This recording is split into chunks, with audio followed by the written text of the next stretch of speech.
Nairobi with all of our partners for the most joy-filled 3 full days. And I think what's been most inspirational is seeing how much we learn and connect on such a deep level by being in the same room, by sharing our experiences, by learning from each other, by loving each other, by just being together. And we've seen the power of that, and I think it makes it so clear to me that what we're building at One World Together is not just a story of how your donation can make a difference. It's how your support for One World Together can build a global community that can change the world.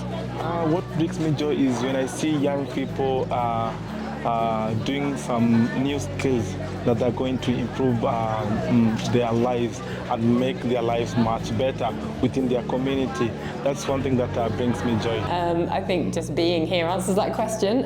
I think seeing the work of the different organisations that form One World Together on the ground absolutely speaks for itself. I mean, anyone who comes and sees the work that's going on in these organisations I don't think would need any more convincing at all that £5 a month is a very small price to pay to keep 1,000 students a year, to get them 3 Seeds of Hope, to get them graduating, or to support women-led savings group in the UK, or to support football initiatives for youth in Zambia. So yeah, I think it's...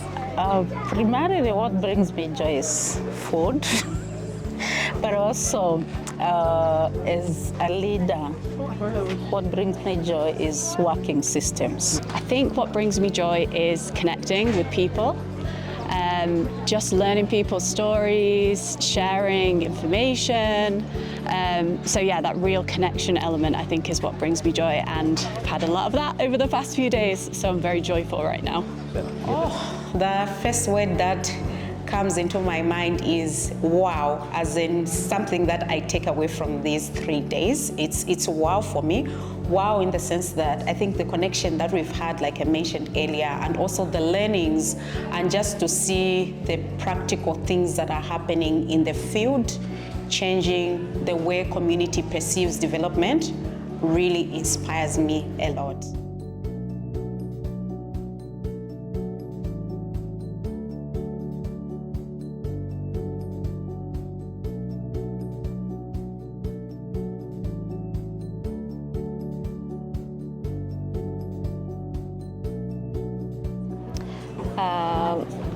What I take together for the 3 days is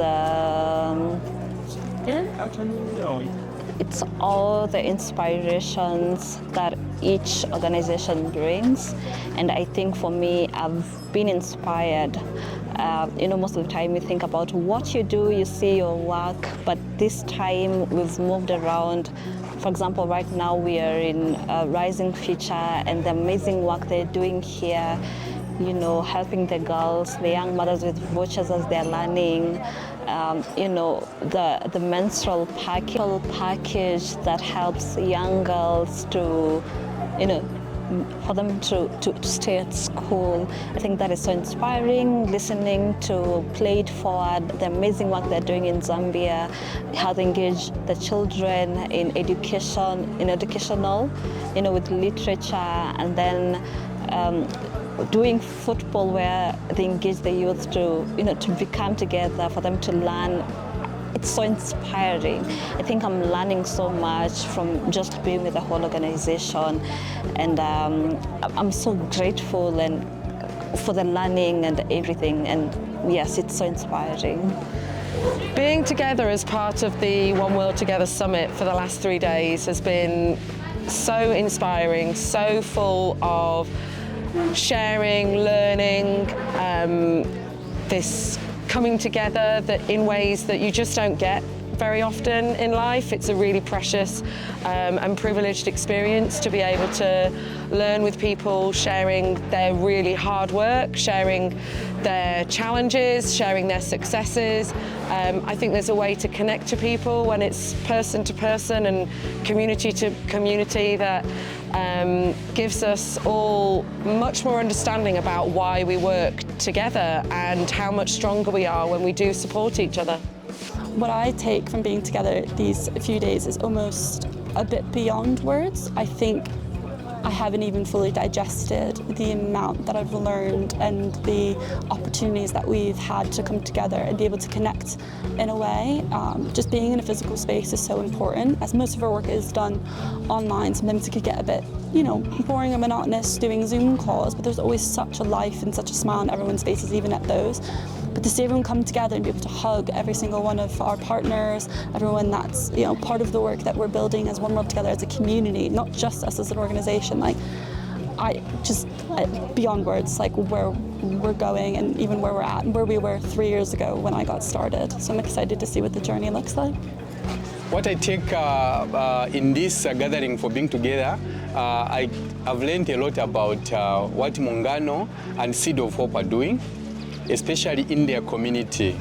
Yes, we visited the project that is being done by Muungano, where they are doing drainages, and it's quite an incredible project that shows the power of a community working together. For Seed of Hope, they're empowering youths and a lot of skill from the youths. Yeah, we visited the different projects that they are doing, and you can see the joy from what they are doing. I would never take for granted everything that I've got at home now. My family, my friends, I think they mean more to me now than they did before. What brings me joy is being around inspiring people and seeing love between people. That might be in our houses with our closest family. It might be with people on the other side of the world that you've only just met, but you connect around the most important things to you, which is purpose and passion and making a difference together.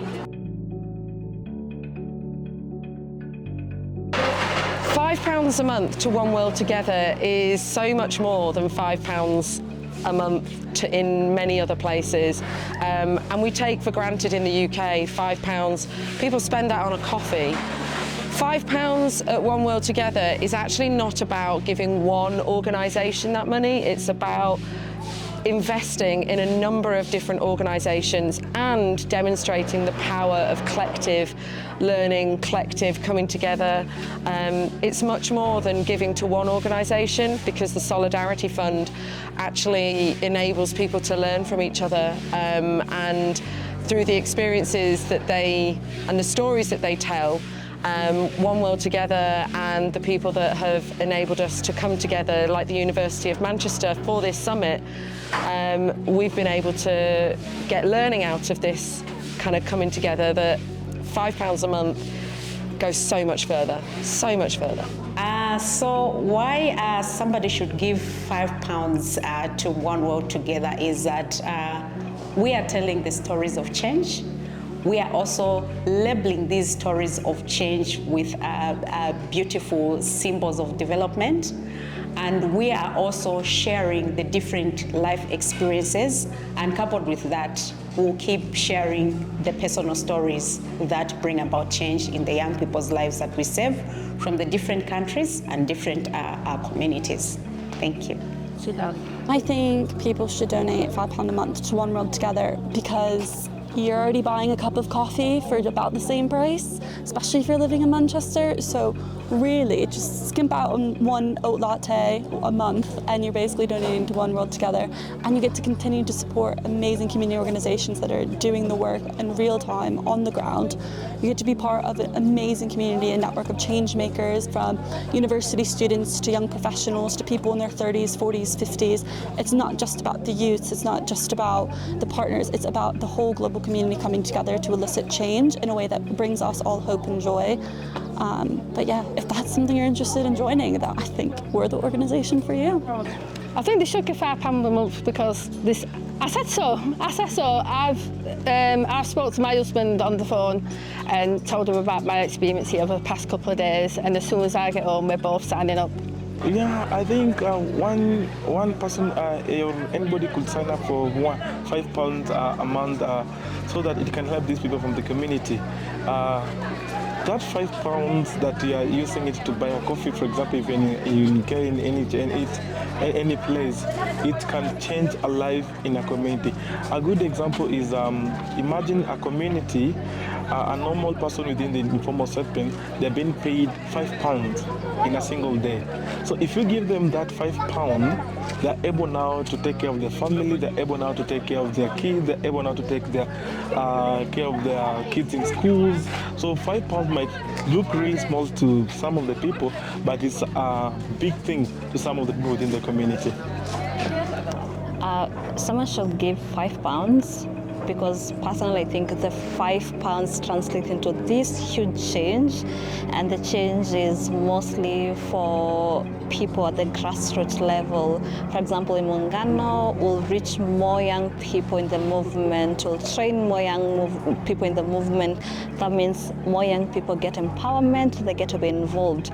When you go to Rising Future here, there's so many vulnerable young people also who didn't have access to education, and they get to do that. So I think the £5 translates into this huge change and impact, and you can't even imagine the magnitude and how big it is. Giving £5 a month to one all together makes a lot of difference. All of us organizations represented work with the vulnerable people from different backgrounds, and getting the £5 per month from collective givers have enabled us to make a lot of change. For us at Raising Futures Kenya, we work with the young people coming from vulnerable backgrounds to train them, and this has enabled us to give them packs in menstrual hygiene and health. It has enabled us to give them counseling sessions, which are very important because of their backgrounds. It has also enabled us to step up where we had budget deficits and we did not have unrestricted income. So it does make a lot of change because we have the freedom to decide what do we do with the £5. And collectively, it brings a lot of transformation. So someone should give as little as £5 a month, because that £5 a month can have such a transformative impact. We're here in Seed of Hope Training Centre, where that £5 could feed many of the students here and give them the nutrition and the energy to really make the most of their studies.